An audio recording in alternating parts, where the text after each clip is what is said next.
Hello, I'm Julie Thompson. Welcome to the Plymouth Select Board Candidate Interview. I want to take a moment to thank our candidate for participating in this interview and collaborating with PAC TV to bring this informational programming to residents and voters this election season. Let me explain the format. Today, Ken Tavares will be interviewed. Ken will have 2 minutes to introduce himself, speak about his background, his qualifications, and why he's running for office. He will then be asked a series of questions, which will also be an exchange of back and forth between he and I, and that total exchange should not be longer than 4 minutes for each question. He'll then have a 2-minute closing statement. His responses for 2 minutes opening and closing will be shown by a clock on his screen so he knows where he is time-wise. So we're going to get right into Ken's opening statement. Ken, you're going to have 2 minutes. Go right ahead. Thank you. Fellow residents, I have been proud to serve as a member of your select board, and I am asking for your vote on Saturday, May 15th. I have continually spoken about the challenges facing our community and how we all need to work together in a thoughtful and collaborative manner to address them. As chairman of the select board, I have worked alongside and encouraged my colleagues to do that. And if I am reelected, I pledge to continue that collaborative approach. None of us could have predicted how the COVID pandemic would disrupt so many lives and put our community at risk. Over the past year, every day has presented a new challenge on how to govern our community, as well as how we must live our lives.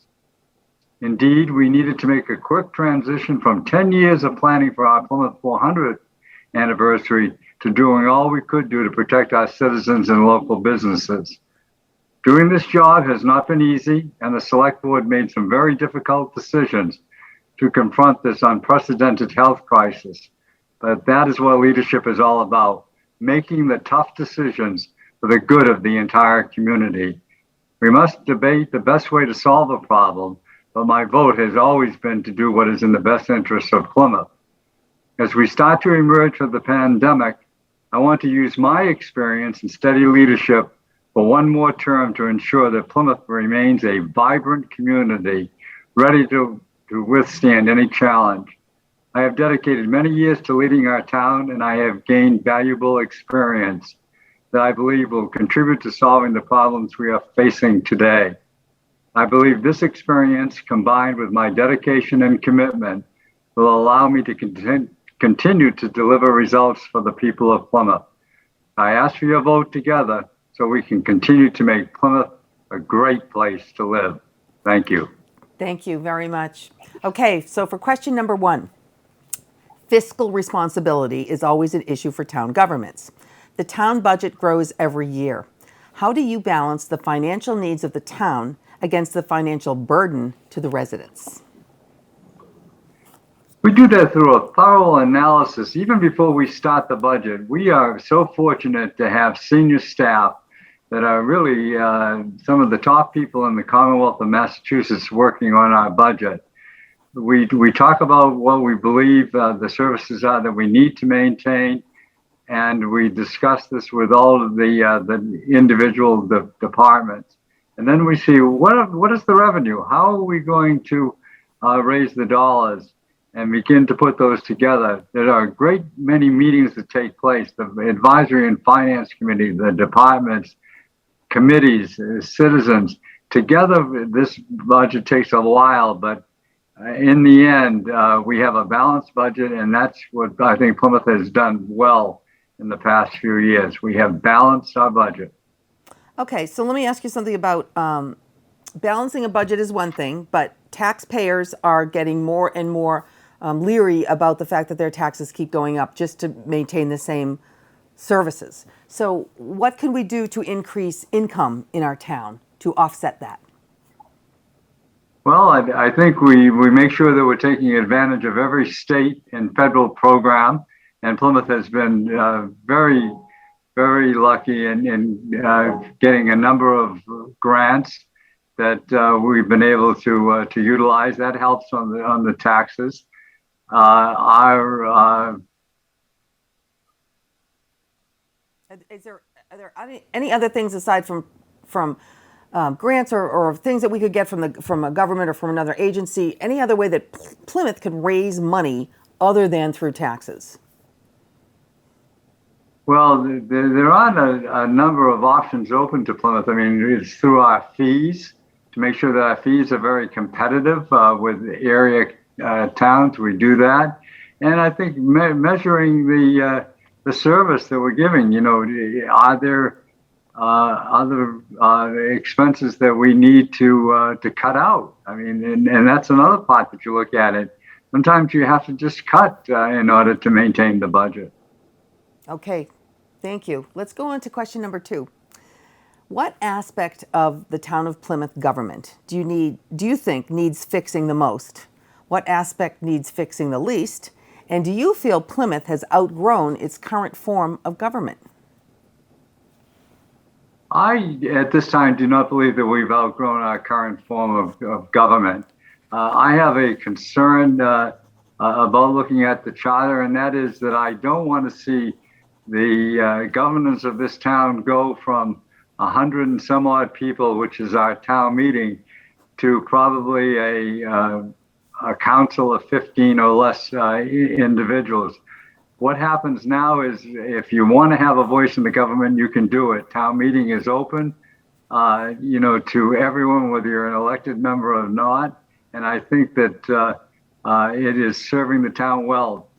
Town meeting gets it right, I'd say, most of the time. Okay, what about what parts of the way the town is run would you fix if you could? Do you think it really has a big area for improvement?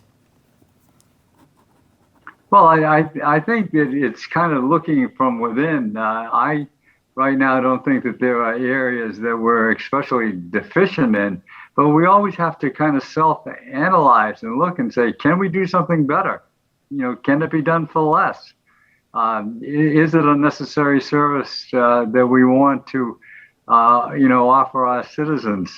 It's all on analyzing and coming to a collaborative decision.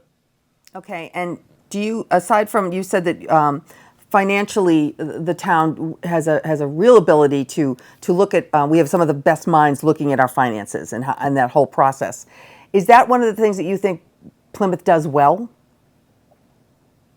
Absolutely. Our finance director has given town meeting members of the Board of Selectmen, other senior staff people, detailed information that analyzes every dollar that either comes in or goes out of this town. And I think that we have grown accustomed to having this information to make our decisions. This last town meeting, it showed. The budget was passed after a thorough review by the Advisory and Finance Committee. But people understood it. I can remember when people would walk into a town meeting and open up their packet for the first time, and you could tell just the way the papers were flowing out. That doesn't happen anymore.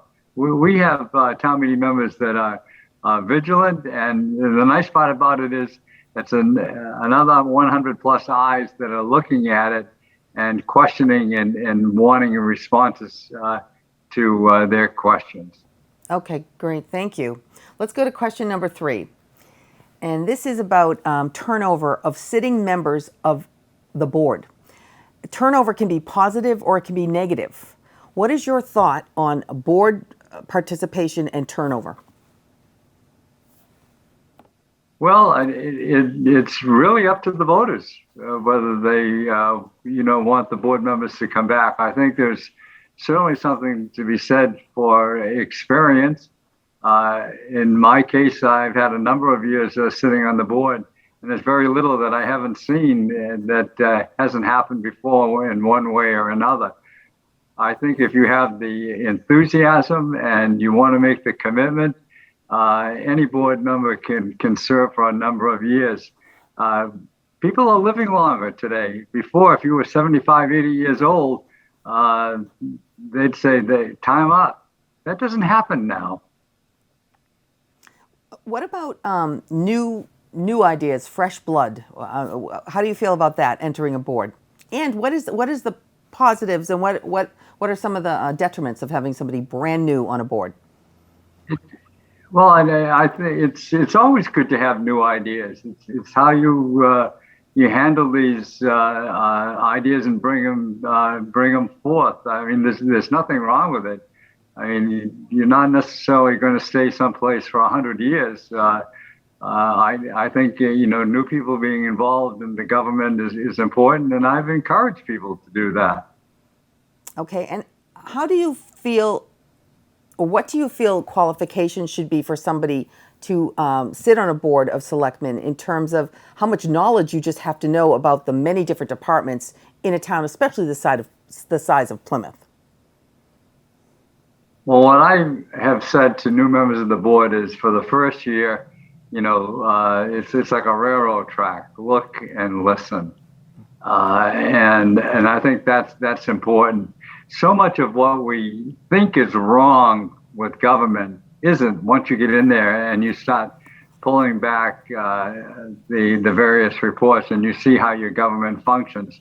I recommend strongly that any young person that wants to become involved, or somebody older, do some time with the Advisory and Finance Committee. That way you get to see every department in the town, and it gives you the opportunity to go into depth and see how your community spends its dollars. Okay, thank you. Thank you very much for those answers on that. Now I'm going to ask you the 20-second rapid response question. So you're only going to have 20 seconds to answer this. And I'm going to make a statement, and then you're going to give me the thing that comes to the top of your head. If you were given $5 million to spend in any way you desired for the town of Plymouth, what would you spend it on? Building maintenance. Okay, that only took you 2 seconds. Okay, great. Thank you. All right, and now, Ken, we are actually ready for your closing statement, and you're going to have 2 minutes to do a close. And if you're ready, go right ahead. Thank you. I appreciate the ability to have this time to be with you today to voice my concerns and my credentials. I am running because I believe in Plymouth and because I have the experience to continue guiding our town decisions in the right direction. There are those that govern by anger or by bullying. There are those who govern to win one issue. There are those who govern for attention. I am none of those things. I govern year after year because I want to contribute to making sure we approach what we do by being fair, civil, and balanced. If you elect me for another term, I pledge to you that I will continue leading with the same enthusiasm, fairness, and solid leadership that I have demonstrated in the past. Again, I appreciate your vote on Saturday, May 15th. Thank you. Thank you, Ken. Thanks for participating in this interview. We wish you the best of luck throughout your campaign and in the election. For our viewers, thank you for joining us. If you're interested in watching replays of this interview, please visit our website, pactv.org/elections, for replay times and online viewing options, including PAC TV's on-demand and streaming service, PAC TV Prime. And please make your choices heard by voting in the election on Saturday, May 15th. Thank you and good day.